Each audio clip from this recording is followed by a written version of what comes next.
तर सगळ्यांना जय भीम न उरता जय भीम.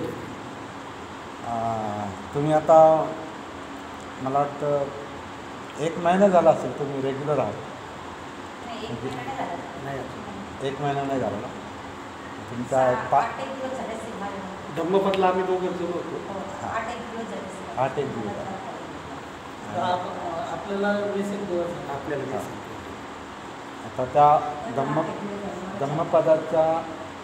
धम्मपदाच्या गाथेच्या निमित्तानं मी एकच गोष्ट सांगतो.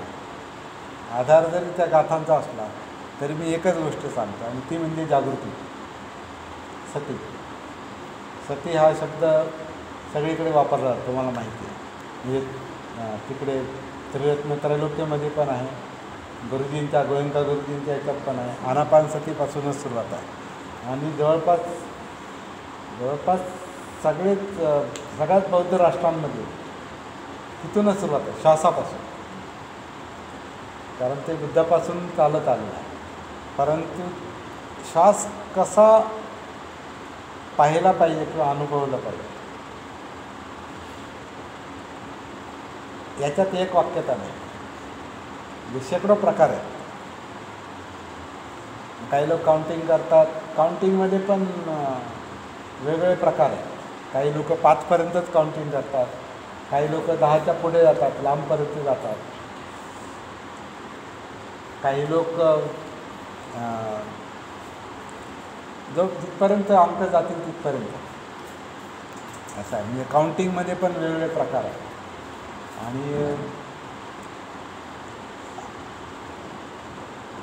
काउंटिंगचा विषय जो आहे ना हा बुद्धघोषांपासून आलेला आहे. आचार्य बुद्धघोषांनी जो विशुद्धिमग्ग लिहिला ग्रंथ तो श्रीलंकेत लिहिला. ते भारतातलेच ब्राह्मण होते ते. आता बऱ्याच ब्राह्मणांनी लिखाण केलेलं आहे, तुम्हाला माहिती आहे. ते विशुद्धिमग्ग जो लिहिला तो बुद्धघोषांनी लिहिला. ते इथले ब्राह्मण होते. 6व्या-7व्या शतकात ते तिकडं श्रीलंकेत गेले आणि तिथं थांबून त्यांनी त्या विशुद्धिमग्गाची रचना केलेली आहे आणि इतर पण ग्रंथ त्यांनी लिहिलेले आहेत. श्रीलंकेमध्ये त्रिपिटकाची सुरुवात आहे. सम्राट अशोकामुळे तिथं जो बुद्ध धम्म गेला तर श्रीलंकेमध्ये मूळ त्रिपिटक आपल्याला हस्तलिखित आजही सापडतं.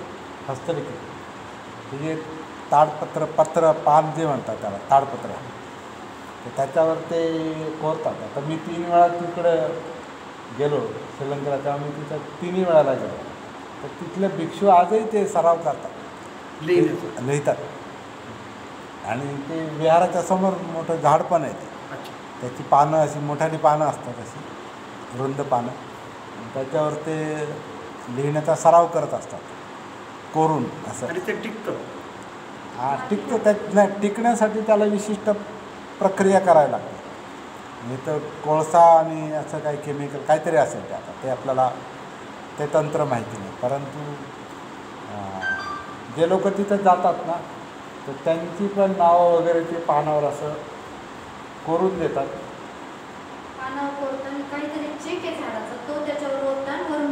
हां, त्या पानावर असं हे केलं का तो चीक निघतो. हां, त्याच्यावर ते मग कार्बन टाकतात, कोळसा टाकतात आणि काय असं ते काहीतरी असं घासतात. आता आम्ही तिथं काय विचारलं नाही काय करतात तुम्ही वगैरे, पण ते आम्ही आमची नावं करून आणली याच्यावर. हां, तर ही जी परंपरा आहे ते ताडपत्रावर लिहिण्याची किंवा नंतर धातूच्या याच्यावर कोरण्याची जी परंपरा आहे ही 2300 वर्षापासून ठेवली. सम्राट अशोकानंतर त्यांची जी मुलं तिकडे गेली तेव्हापासून ते तशा पद्धतीनं ते प्रिझर्व ठेवलेलं आहे. त्यामुळे बुद्धघोषांना तिथं तोही अभ्यास करता आला त्रिपिटकात. आणि मग त्याच्यातून मग बौद्ध धर्माची परंपरा आहे. जो कोणी बौद्ध धर्माच्या बौद्ध वाङ्मयाच्या ध्यान साधनांच्या संपर्कात जाईल आणि त्याला जर काही अनुभव आले तर तो त्याच्या पद्धतीने परत त्याची मांडणी करतो. असं शेकडो लोकांनी केलेलं आहे, हजारो लोकांनी केलं. तेच आपण पाहतो बाबासाहेबांनी त्यांच्या पद्धतीनं ती मांडणी केली, अशी अनेक लोकांनी केलेली. म्हणजे बुद्ध धम्म आपल्याकडं अनेक लोकांच्या मार्फत आलेला. आणि त्याच्यामध्ये एक वाक्यात आलं. त्याचं मुख्य कारण हे होतं की बुद्धाच्या काळात लिखाण करायला होतं, लिपीचा शोध लागला नव्हता. जे काय चालायचं ते मौखिक तोंडी चालायचं. लिखाण कला कधी अस्तित्वात आली माहिती नाही, परंतु बुद्धानंतर 100, 200, 300 वर्षांनी ते लिपिबद्ध झाली. लिपिबद्ध झाली.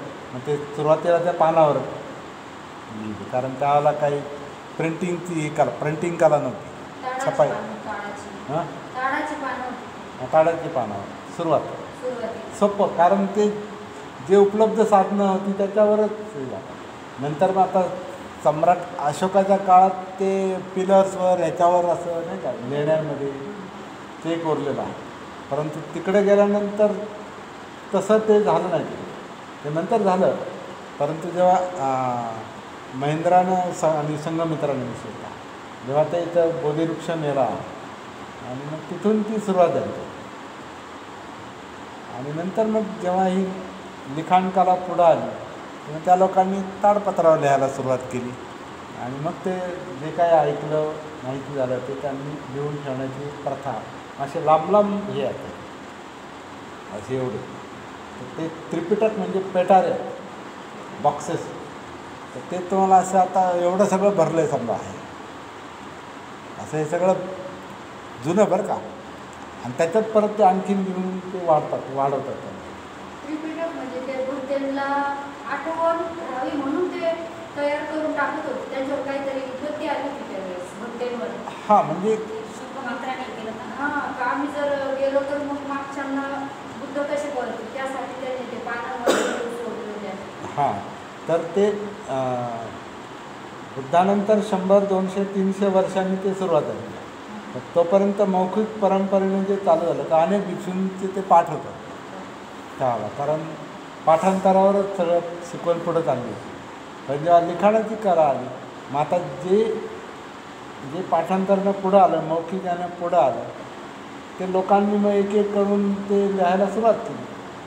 मग एक पान टाकलं, 2 टाकलं, असे लाखो पानं झाली. मग आता ते पानांचं काय करायचं, मग त्याची ती परत विभागणी करून पेटारे तयार झाले असते.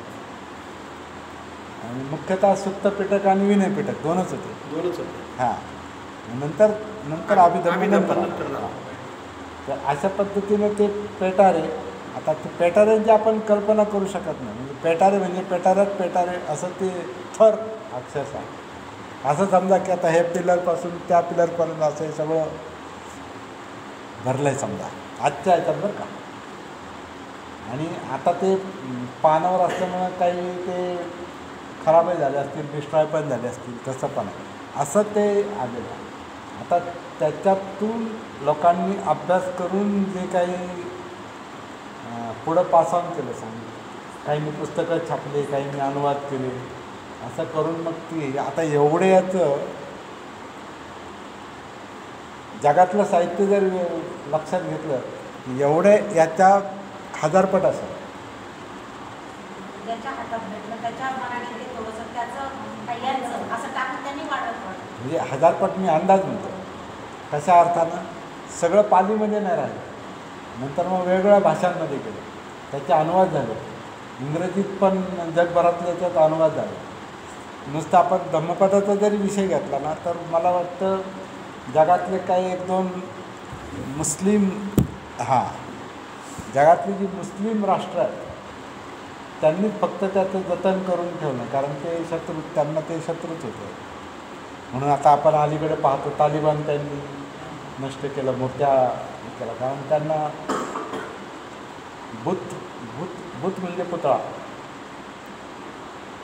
साकार जे आहे, पुतळा कोणताही असो त्याचा त्यांना राग आहे. बुत म्हणजे पुतळा, त्याचा बुद्धाचा पण पुतळाच आहे किंवा लेण्यांमधलं हे जे काही आकार आहे ते त्यांना ते हिंदूंचे देवदेवता आणि बुद्धांचे याच्यात काय फरक नाही वाटला. त्यांनी सरसकट ते नष्ट केलं. पण आता करताय ना संगोपन ते? हां आता करताय ना संगोपन त्याचं? आता नष्ट केल्यावर काय संगोपन करणार. आता नवीन निर्मिती केली. हो, नवीन निर्मिती. जसं आता अजिंठा वेरूळ वगैरे असेल तर किंवा इतरत्र ज्या काही लेण्या आहेत त्यांची पण तोडफोड झाली करायची नंतर केलेलं आहे नंतरच्या ह्याच्यामध्ये. त्यामुळं कसं आहे की हे सगळ्या नंतर घडलेल्या ज्या गोष्टी आहेत ना ह्याच्यातूनच आपल्याकडं बुद्ध धर्म येतो ह्याचा आधार.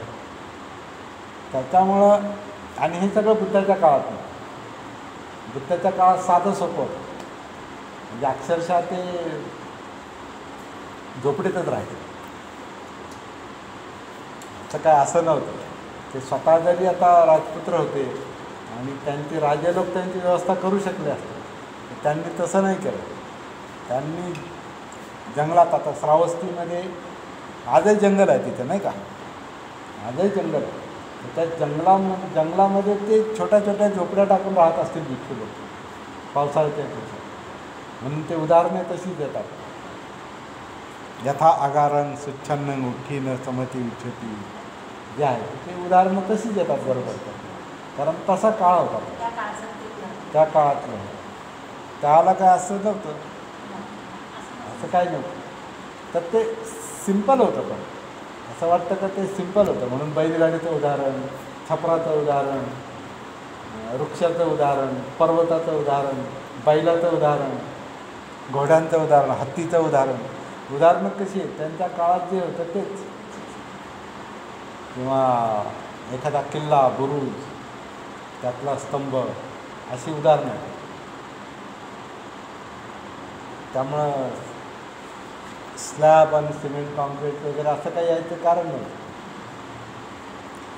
मुख्य मुद्दा असा आहे की आपल्यापर्यंत जे आलं आहे ना ते असं संमिश्र स्वरूपात आलं.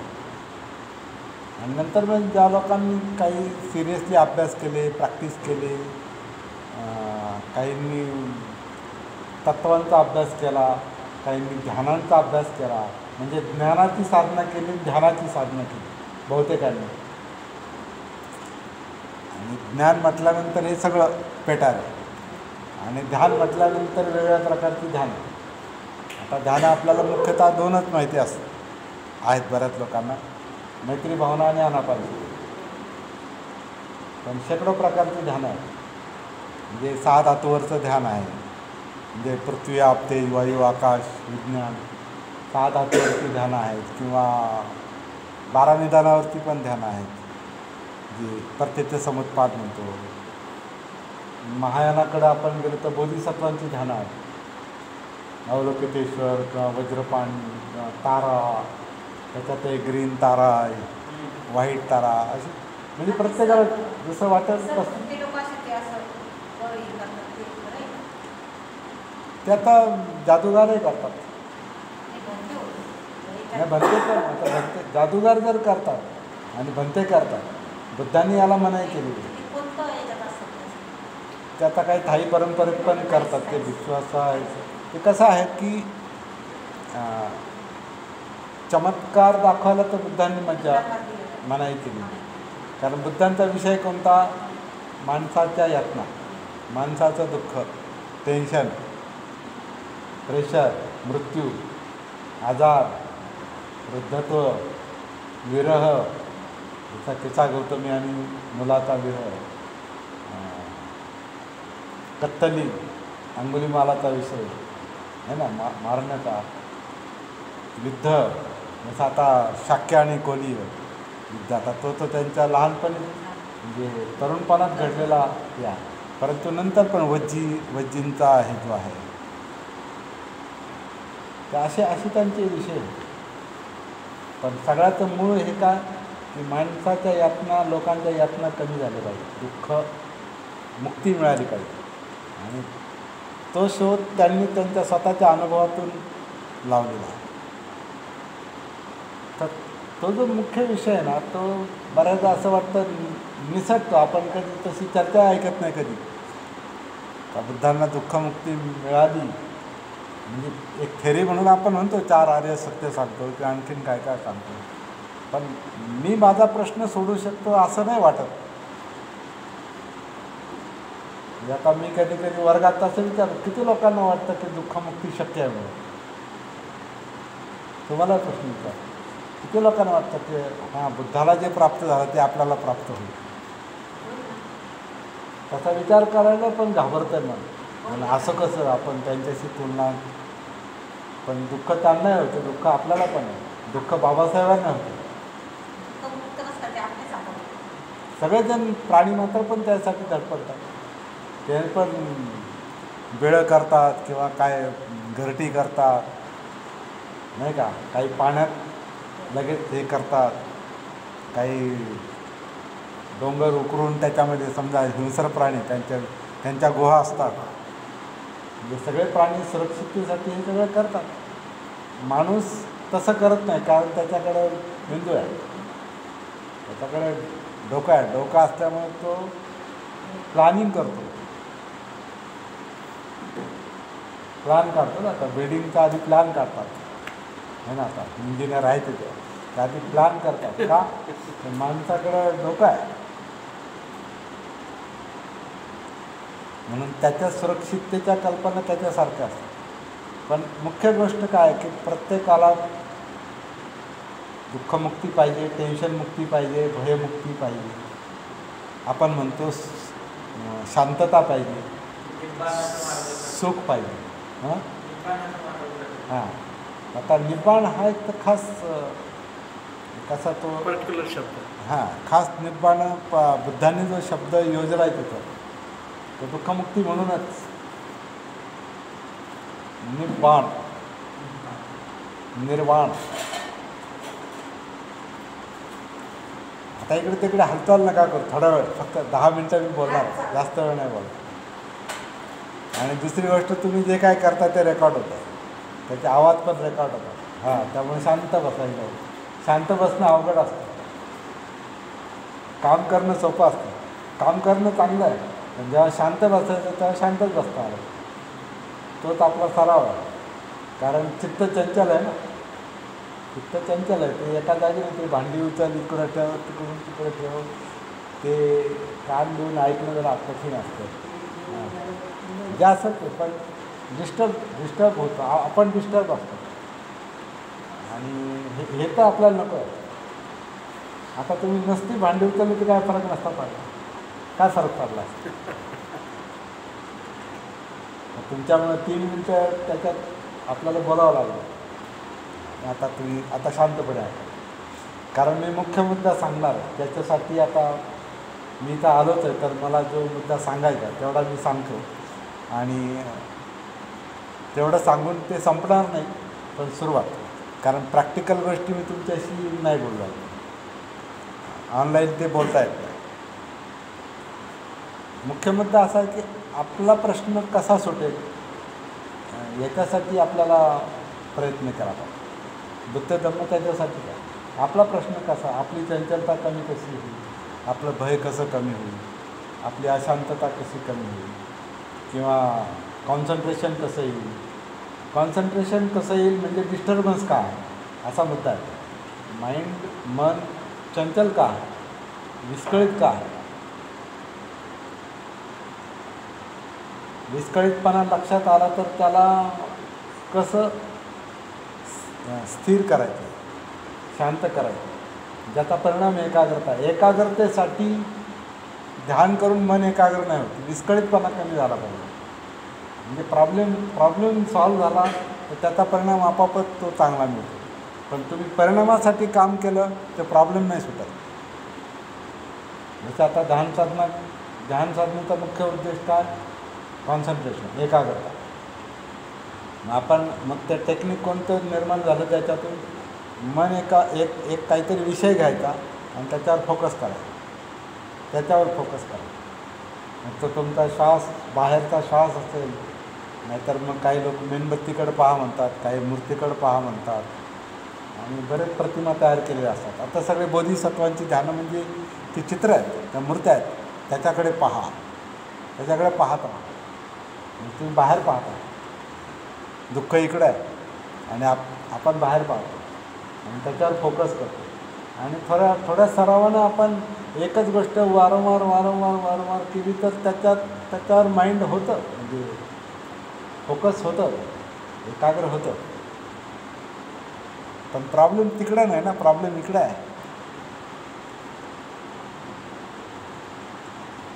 म्हणून ते सिद्धार्थ गौतमांनी ध्यानं केलेली होती, बुद्धांनी नाही असं माझं मत आहे.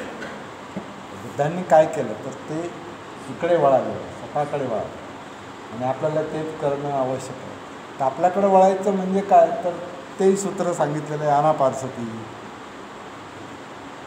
पण आनापानसती कशी, आता जसं मी म्हटलं की हजारो टेक्निक निर्माण झाल्यात. आता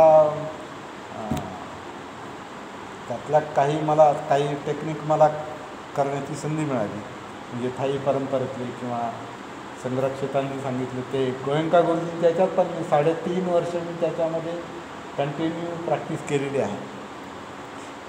गोयंका गुरुजींची 3 पत्र आहेत मला, त्यांच्या हस्ताक्षरातून, त्यांच्या सहीतून. म्हणजे कसं मी जे करतो ते सिरियसली करतो, कारण ते केल्याशिवाय तुम्ही कोणत्या गोष्टीबद्दल मत नाही मांडू शकत. एखाद्या गोष्टीचं समर्थन करायचं आपण, तर का समर्थन करतो हे कळालं पाहिजे. एखाद्या गोष्टीला आपण विरोध करतो तर का विरोध करतो दोन्ही कळालं पाहिजे. म्हणजे सार असा दोन्ही कळालं पाहिजे, सारासार हा विषय, तरच तो मध्य साधला जातो. नाही तर एखादी गोष्ट आंधळेपणाने आपण मानतो किंवा मग विरोध करतो. नाही, का मानतो तेही आपल्याला कळायला पाहिजे, का विरोध करतो तेही कळायला पाहिजे. द्वेषातून जर विरोध केला तर ज्याच्यात द्वेष आहे त्याला यातनाच होणार. कारण द्वेष कुठे चित्तामध्ये आहे, आणि चित्त हा प्रॉब्लेम आहे. त्यामुळे द्वेष तुम्ही कशाचाही करा, प्रॉब्लेम इकडं होतो, त्रास इकडं होतो. लोभ तुम्ही कशाचाही बाळगा, त्रास इकडं होतो. म्हणजे आपला चित्त हा प्रॉब्लेमचा विषय आहे. तर त्याच्यापर्यंत कसं पोहोचायचं याच्यावर आपण जे काय बोललो त्यातलं प्रॅक्टिकल सुरुवात अशी आहे आनापानसती माझ्या पद्धतीनं.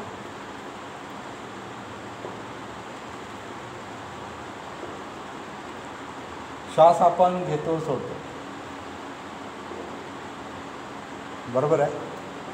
आपण श्वास घेतो सोडतो, हे बरोबर आहे का? आपोआप होतं. आपण घेतो श्वास, आपण सोडतो, मी नाही घेत. तो चालूच असतो. फार सोपी गोष्ट आहे, सोपं आहे. पण ते आपण ते दुर्लक्षित झाली ती गोष्ट. आपण प्रॅक्टिस करताना अशी नाही करत, कारण मी श्वास घेत नाही, सोडत नाही. श्वास नाही घेतला नाही सोडला तरी तो येतो जातो. तर ही वाटायला सोपी गोष्ट जरी असली तरी प्रॅक्टिस करताना ती फार अवघड आहे. ॲक्च्युअली आनापान करताना किंवा आनापानसती करताना काहीच करायचं नाही, कारण श्वास घ्यायची सोडायची गरजच नाही. तो जन्मापासून सुरू झाला, आत्तापर्यंत चालू आहे. आपण घेतला काय नाही घेतला काय इच्छाशक्तीच्या बळावर, आपल्या इच्छेवर नाही चाललं ते काम, ते नैसर्गिक काम. मग सतीचा विषय नैसर्गिक श्वास आहे, आनापानसतीचा विषय नैसर्गिक श्वास आहे. आणि नैसर्गिक श्वास हा ज्यानं त्यानं आपल्यामध्ये अनुभवतो. याच्यात सांगण्यासारखं काहीच नाही.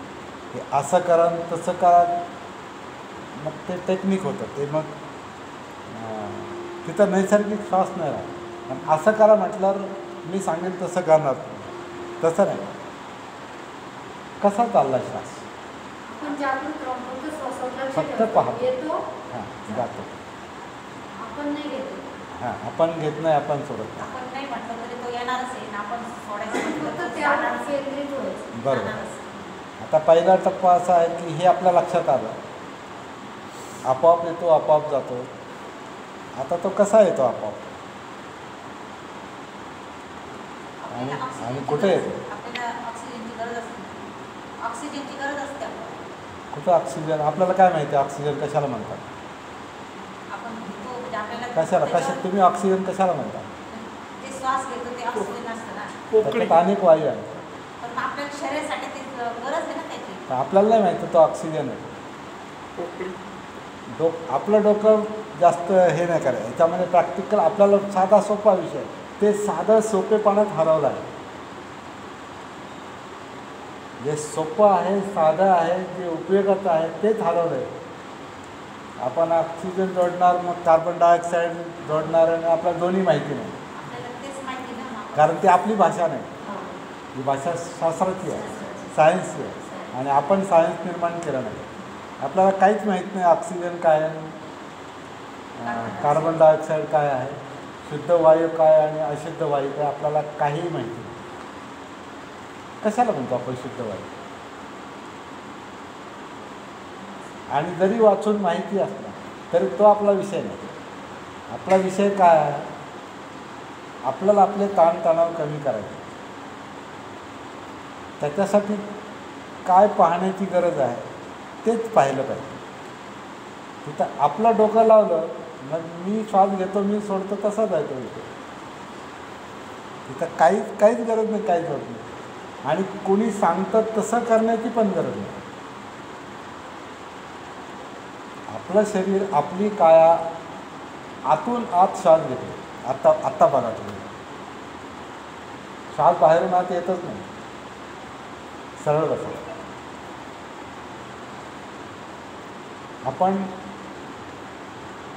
आपला श्वास बाहेरून आत येतच नाही, तो आतून घेतला जातो. त्यावेळेस आपण पोट हां, दाबलं जातं ना. म्हणून पोटाची हालचाल चालली, ओढलं जातं. त्यानंतर तो आपोआप श्वास ओढलं बाहेर जातं. हां हां, आपलं ते पोटच- ओढणं आणि सोडणं हे पोटाची आकुंचन आणि प्रसरण आपल्या पोटाची हालचाल. नैसर्गिकपणे चाललं. तर ती नैसर्गिक हालचाल, तो नैसर्गिक आनापान हाच आधी शोधला पाहिजे आणि त्याची सती ठेवली पाहिजे. त्याचं भान, त्याची जागृती, याला मी आनापान शिकतो. काहीच नाही करायचं. आणि इथं डोकं चालवायची, डोकं आपल्याला चालवायला भरपूर विषय आहेत, ते नंतर पाहू आपण. आधी आपल्याला आपल्यात येणं, आपल्या स्वतःच्या संपर्कात येणं हे पहिलं काम आहे. ते जर नाही जमलं तर आपला प्रश्न कधी सुटू शकत नाही. तुम्ही किती ध्यान कराल, किती अभ्यास कराल, काही कराल, किती वंदना घ्या आणि अख्खा त्रिपिटक पाठ करा, काही फरक पडत नाही. तुम्ही स्वतःलाच विसरलात ना. इथं तुम्ही स्वतःला विसरलात, तिथं काय प्रश्न सोडवणार? म्हणजे खरं म्हणजे आपला अजागृतपणे आपले प्रयत्न आपला प्रश्न सोडवण्यासाठी असतात आणि आपल्याकडे लक्षच नाही. आपण आपल्याशी कनेक्टेडच नाही. आपण आपल्याविषयी सावधान नाही, जागृत नाही, कनेक्टेड नाही. पहिलं काम एवढंच करायचं. याला मी आनापान शिकवलं. आणि ते सांगण्यासारखे काहीच नाही. डोळे बंद करा आणि मग असं करा, तसं करा, ते तुम्ही करू शकता तुमच्या पातळीवर.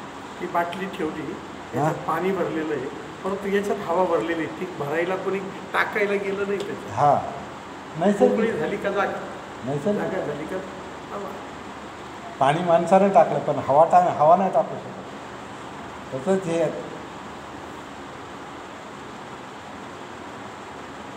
म्हणजे जन्म झाला आणि आनापान सुरू झालं. जन्म झाला आणि आनापान सुरू झालं, ते आपल्याला पाहिजे. ते नैसर्गिक आनापान आपल्याला पाहिजे आणि त्याचं भान, त्याची सती. बस एवढाच स्टार्टिंग पॉईंट आहे. बाकीच्या गोष्टी मग पुढे त्या निमित्तानं तुम्ही ह्या कायेमध्ये उतरता, जिवंत कायेमध्ये उतरता. हा ज्याचा त्याचा पुढचा अनुभव आहे, त्याच्या सांगण्यासारखं काही नाही. ते सगळ्यांना सापडणार आहे. जो करील प्रॅक्टिकली त्या सगळ्यांना ते सापडणार. आणि कायेमध्ये का उतरायचं तर आपण त्याच्यावर पुन्हा म्हणतो, कायेमध्येच ते सगळं चित्त, वेदना, जाणीवा, सुखदुःख सगळं त्याच्यातच आहे, आतच आहे. बाहेर काय? बाहेर काहीच नाही, सगळं आतमध्ये आहे. आपले प्रश्न आतच आहेत. त्यामुळं आतले प्रश्न सोडवायला आतच गेलं पाहिजे, आतच उतरलं पाहिजे. दुसरं काय त्याच्यावर हे नाही. आणि सोपा मार्ग श्वासाचा, सोपा आहे. बुद्धांची फार मोठी म्हणजे सोपी गोष्ट आहे, पण ती सोपी गोष्टच अवघड आहे. ती बुद्धांना सापडली, त्यांनी ती जगाला सांगितली. पण जसं आता आपण आपल्या डोक्याला ते शांत नाही बसत ना, ते त्याचं काहीतरी करत राहतं. म्हणून मग अनेक टेक्निक निर्माण झाल्या, अनापासतीच्या अनेक पद्धती का निर्माण झाल्या. मलाही काहीतरी समजतं ना, मला माहिती आहे ना श्वास कशासाठी येतो आणि कशासाठी जातो. आपला जो सेल्फ असतो, आपला जो स्व असतो, आपला जो इगो असतो, आपली जी सत्तादृष्टी असते, मी असतो, तो मी फार मोठा प्रॉब्लेम आहे. तोच मेन प्रॉब्लेम, पहिला प्रॉब्लेम तो सांगितला आहे बुद्धांनी, मी. मला वाटतं ऑक्सिजन पाहिजे म्हणून आनापान चाललं, आणि त्या मीला माहीत नाही कशाला ऑक्सिजन मिळतो. तुमचा नव्हता सगळ्यांची, प्रत्येकाच्या डोक्यात मी काहीतरी वेगळं कल्पना, मीलाच आपण कल्पना म्हणतो. कल्पना करणं हे मेंदूचं काम आहे, पण त्याला स्वतःचं भान नाही. त्यामुळे तो काही कल्पना करतो आणि काही विषय काढतो आणि काही कुठे जोडतो, म्हणून गुंतागुंत आहे सगळी.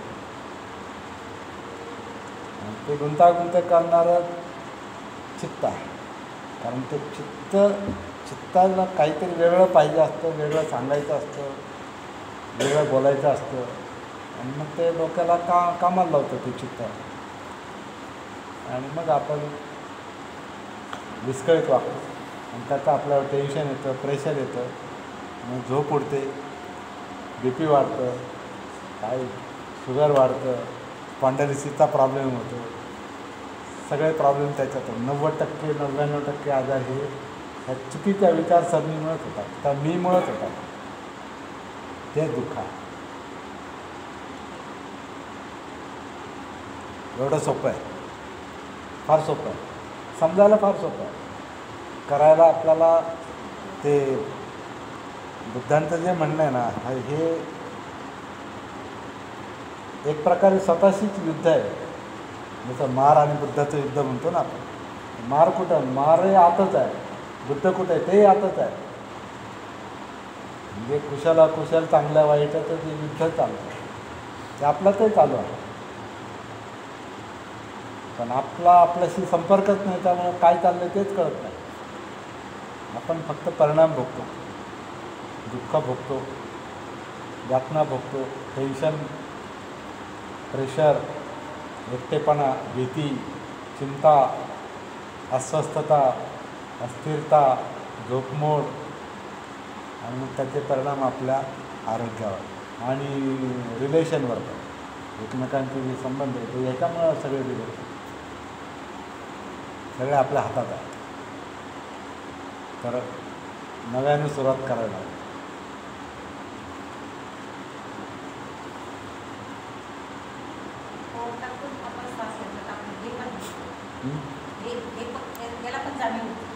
सगळं ते आता काय दिसलं ते नाही. मी आता प्रत्येकाला वेगळं. मला मुंबई माहिती नाही आणि मी आता मुंबईला चाललो. मुंबई माहिती नाही मला, मुंबईला चाललं. आता समजा हे मुंबई पूर्ण माहिती आहे, त्यांची यांना माहिती आहे, तुम्हाला माहिती आहे. तुम्ही मला सांगितलं मुंबईत हे दिसेल, मुंबईत ते दिसेल, मुंबईत ते दिसेल, ते दिसेल. तुम्ही 1000 गोष्टी मला सांगणार, मी म्हणणार हो हो हो. मी एकही नाही पाहिजे, मी मुंबईला गेलोच नाही ना. तुम्ही काय म्हणताय, मग तिथे गेल्यावर मला कळेल, अरे हां हे सांगत होते. त्यामुळे आत्ता जर सांगितलं की हे दिसेल आणि ते दिसेल, ते डोक्यात घ्यायचंच नाही. तुम्हाला दिसणार आहे. तुम्ही स्वतःच मुंबईला जा, तुम्हाला ते काय गेटवे पण दिसेल आणि चैत्यभूमी दिसेल आणि सगळं दिसेल. दुसऱ्याचा आधार म्हणून आत्ता दीपक हवं. आत्ता स्वतःच करायचं, स्वतःलाच ते प्रकाश निर्माण होतो नॅचरल. तो पण नैसर्गिक आहे. तर काय असं मी म्हणतो म्हणून प्रकाश येईल असं काय नाही. माणसाला ती नैसर्गिक देणगी आहे. इव्हॉल्युशनमध्ये, उत्क्रांतीमध्ये माणसाला महत्त्वाची देणगी कोणती? जागृती. माणूस जागृतीचं त्याच्यामध्ये ते बीज असल्यामुळं तो जागृतीला डेव्हलप करत त्याची सर्वोच्च अवस्था जी तो प्राप्त करू शकतो ती बुद्ध आहे आणि ते आपलंच आहे. आपल्याला ती भीती वाटते, अरे बापरे अशी तुलना करायची का बुद्ध? ते बुद्धांनी सांगितलं आहे, हे बुद्धांनी सांगितलेलं आहे. जसं बाबासाहेब त्या बोटीवरचं ते पत्र आहे, ते गोलमेज परिषदेला चालले आणि जनतेला पत्र म्हणून त्यांनी ते पत्र लिहिलं. त्याच्यात ते काय म्हणतात की माझ्यासारखा म्हणजे एक महाराचा पोर, माझा त्याच्यावर विश्वास बसत नाही, माझ्यासारखा एक सामान्य मुलगा महाराचं पोर हे उद्या गोलमेज परिषदेला जाईल आणि या समाजाचं प्रतिनिधित्व करेल, हा एक काय त्यांनी चमत्कार शब्द वापरला किंवा काय वापरला, पण विश्वास बसणार नाही. पण पुढं ते म्हणतात मी हे करू शकतो तर तुम्ही का नाही करू शकत?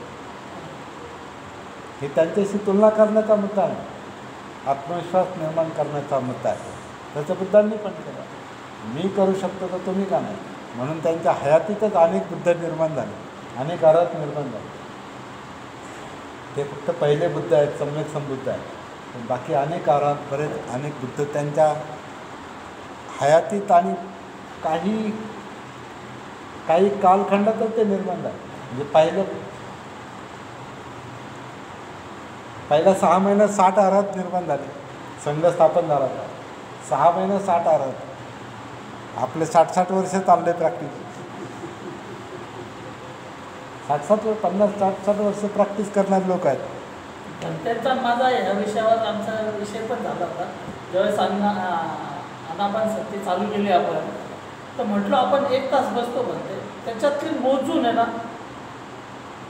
2 ते 3 मिनटं माणसाला चांगलं वाटतं. बस आता किती वेळ बोललो आपण आनापानवर? 3-4 मिनटं बोललो. आणि म्हटलं तिथपर्यंत येण्यासाठी बरं पसारा मांडावा. आणि हे जवळजवळ सगळेजण सकाळी 6 वाजता इथे येऊन बसतात. सकाळी 6ला चालू करून टाकतो. चालू सकाळी 6ला सत्तेला सकाळी 6ला येतात. चित्त एकाग्र करण्यासाठी सकाळी 6ला येतात. चित्त एकाग्र करण्यासाठी काहीच करायची गरज नाही माझं मत आहे. चित्त विस्कळीत का होतं ते लक्षात आलं पाहिजे, डिस्टर्बन्स लक्षात आला आणि तो डिस्टर्बन्स ही सती जागृती कमी करते नॅचरली आणि आपोआप एकाग्र होतं. आणि तुम्ही सक्तीने एकाग्र करण्याचा प्रयत्न केला जसं ध्यानात करतो तर तिथे मन एकाग्र होतं. पण जोपर्यंत विषय असतो तोपर्यंत तो विषय संपला ते परत डिस्टर्ब होतं. असं वर्षानुवर्ष चालतं. म्हणजे 50 वर्ष. आता आमच्या नगरमध्ये एक मॅडम आहे, त्या समाज कल्याण खात्यामध्ये त्या चांगला अधिकारी आहेत. त्यांचा एककलमी कार्यक्रम, एककलमी छंद झाला. जिथं गुरुजींचं शिबिर असेल तिथं मी जाणार. रिटायरमेंट नंतर बरं का, आधी तर खूप वेळा भेटल्या त्या त्यांना. गायकवाड मॅडम नाही, नाव नाही सांगत तुला. तर रिटायर झाल्यानंतर त्या सारखं वर्षातून 2-3 शिबिरं आणि जिथं गुरुजी असतील तिथं जाणार. त्यांचा एकुलता एक मुलगा वारला आणि मग त्या उद्ध्वस्त झालं ना, ते सगळं उद्ध्वस्त झालं. तशा अवस्थेत त्या सगळं त्यांचं कुटुंब ते गुरुजींना भेटायला गेलं. तर काय झालं आपल्याला माहिती नाही. सम्राट म्हणजे माझा एक लेख आला होता, सम्यक आनापानसती. तुम्ही पाहिला का? तो त्या पुस्तक ते नाही तो जीवनाच्या 3 गाथा जे पुस्तक आहे ना, त्याच्या शेवटच्या ह्याच्यात ते परिशिष्टामध्ये तो लेख आहे. सम्राटमध्ये तो पहिला तो पहिला लेख तिथून सुरुवात आहे सम्यक आनापानसती. तर तो लेख याच्यात आला होता सम्राट विषय झाला कधी जीवनाच्या 3 गाथा. तो मागून घेऊ. कधी टाकला होता तुम्ही? 2007 साल वगैरे काहीतरी होतं. 7 तेव्हा मी तिथं उपसंपादक पण आता एक पुस्तकात आहे, तिथं मी उपसंपादक पण होतो त्या. 3 गाथांमध्ये आहे. आपल्याकडे सम्राट जवळजवळ म्हणजे 2000 जसा कांबळे साहेबांनी ओपन केला तसा सम्राट चालू केला आहे. अच्छा, मनमाडमध्ये त्याच्यात असणार. आम्ही फक्त 6 वाचक होतो त्याचे. मालपाणींना मी स्वतः पैसे द्यायचो पेपर आणायला. महानगरीने पेपर यायचा पहिले, रोज सकाळी तोच अंक यायचा. नंतर नंतर वाचक कमी झाले, परत बंद झालं. आमच्याकडे तोच आहे. तर तो लेख त्या बाईंनी वाचला. 10च लोक गेले होते आम्ही फक्त. ऐका ना सर, तो लेख त्या बाईंनी वाचला. त्या बाईंनी वाचला तर त्या मला चांगलं ओळखतात, मी नात्यातल्या पण आहे. तर त्यांनी तो लेख वाचला.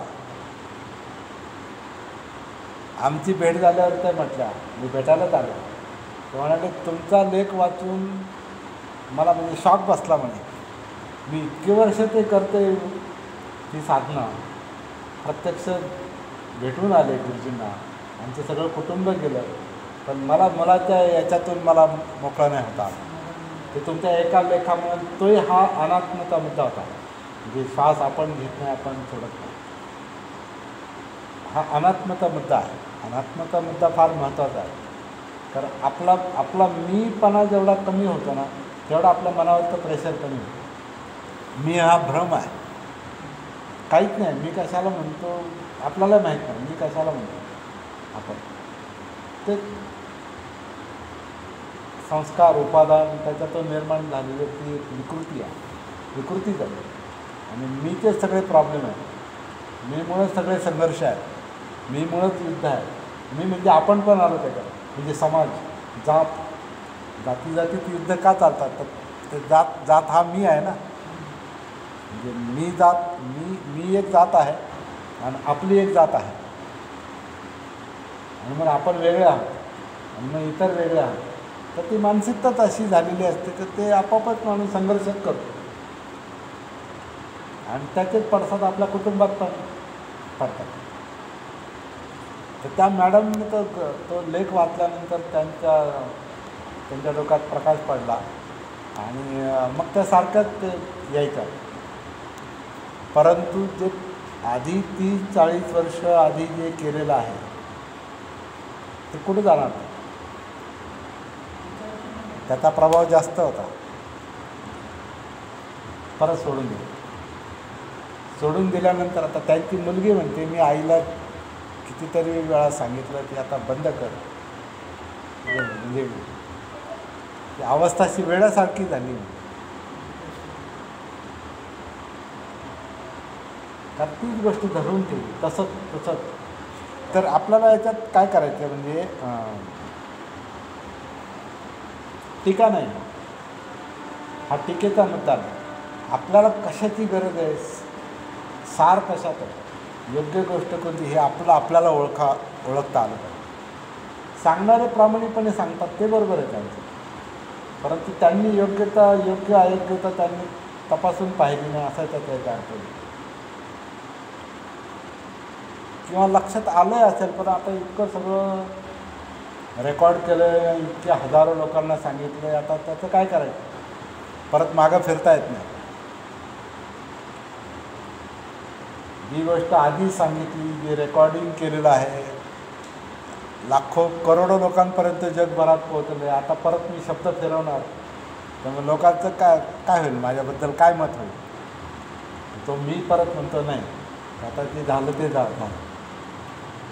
मला मी जे शिकलो ते मी तुम्हाला सांगितलं असं म्हणून ते थांबणार. पण ठीक आहे, तो त्यांचा प्रश्न. आपल्या जीवनाचं काय करायचं, आपला प्रश्न कसा सोडवायचा ही आपली जबाबदारी. म्हणून हे नैसर्गिक श्वास, काया वगैरे, मग ते पुढचे जे टप्पे आहेत ते आपण पुढच्या वेळेला पाहतो.